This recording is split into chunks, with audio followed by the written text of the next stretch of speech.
महापुरुष फरमाते हैं कि जिस समय हमारे हृदय में सद्गुरु का दिया नाम प्रकट हो जाता है तो हमारे सभी कर्मों का सिलसिला भी खत्म हो जाता है, जिसकी वजह से हम इस देह के बंधनों में फंसे हुए हैं।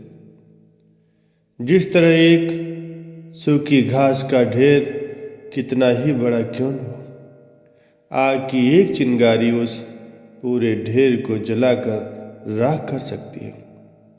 इसी तरह हम संसारी और मनमुख पुरुषों के कितने भी बुरे और खोटे कर्म क्यों न हो, ये नाम की कमाई हमारे सभी कर्मों का हिसाब किताब खत्म कर देती है। अगर कोई कोढ़ी भी है जिसके शरीर से पानी बह रहा है लेकिन उसका ख्याल अंदर शब्द या नाम के साथ जुड़ा हुआ, तो वह उस व्यक्ति से कहीं अच्छा है जिस सच्चे नाम की महिमा संत महापुरुष इतनी गायन करते हैं, जिसकी इतनी बड़ाई करते हैं। वो नाम कहीं बाहर नहीं है, वो हमारे शरीर के अंदर है।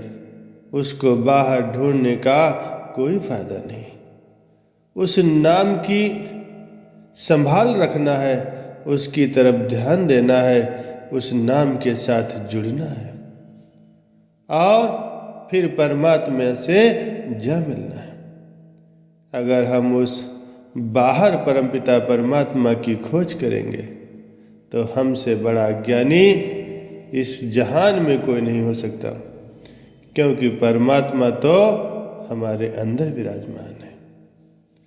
अगर किसी को सांप डस लेता है तो इसके इलाज के लिए उसका जहर उतारने के लिए किसी डॉक्टर के पास जाए, उसकी दवा के द्वारा ही सांप का जहर उतर जाता है। इसी प्रकार अगर मन रूपी सांप का जहर अपने अंदर से निकालना चाहते हैं तो हमें संतों के पास जाकर के अपने ख्याल को शब्द या नाम के साथ जोड़ना होगा। मन को बस में करने का अन्य कोई भी तरीका या इलाज नहीं है। इसलिए हमें भी चाहिए कि ज़्यादा से ज़्यादा भजन सुमरण करें ताकि हमारा इस 84 के आवागमन के चक्कर से छुटकारा हो जाए। हम परमात्मा के पास अपने निज घर पहुंच जाए, परमात्मा से एक रूप हो जाए। संत महापुरुष फरमाते हैं कि हमें किसी भी चीज़ का घमंड या अहंकार नहीं करना चाहिए। बुरा जो देखन मैं चला, बुरा न मिलया कोई, जो दिल खोजो आपना, मुझसा बुरा न कोई। कबीर सबते हम बुरे, हमसे भल सब कोय, जिन्हें ऐसा कर बूझिया, मित्र हमारा सोय। महापुरुष हमें ये समझाने का प्रयत्न कर रहे हैं कि हमें किसी भी चीज़ का अहंकार, किसी चीज़ का घमंड नहीं करना चाहिए।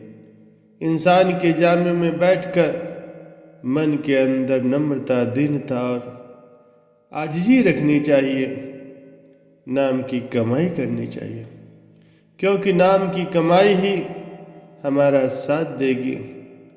तभी हमारा देह में आने का जो मकसद था, मानव जन्म जो परमात्मा ने हमें बख्शिश किया था, इस संसार में आने का जो हमारा लक्ष्य था, वो पूरा हो जाएगा। शब्द या नाम की कमाई के सिवाय अन्य कोई उपाय और तरीका नहीं है जिससे हम इस देह के बंधनों से छुटकारा पा सकें। इसके अलावा जितने भी सांसारिक साधन हैं, मानसिक साधना है, जैसे जप तप, पूजा पाठ, दान पुण्य वगैरह, इन सब का फल भी हमें मिलता जरूर है, लेकिन उनका फल लेने के लिए हमें फिर से इस देह के बंधनों में आना पड़ता है।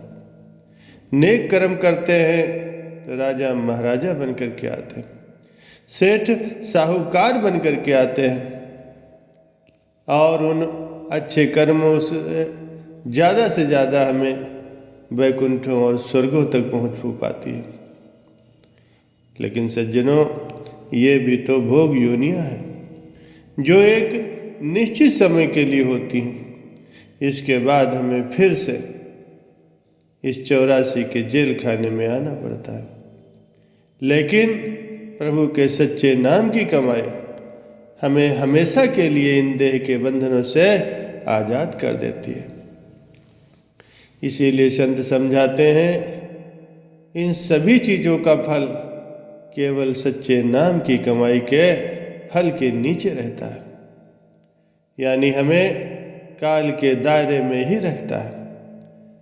शब्द की कमाई का फल सबसे ऊंचा है, वो हमें काल के दायरे से बाहर ले जाता है, क्योंकि वो चीज़ ही हमें मान और माया के दायरे से पार ले जा सकती है।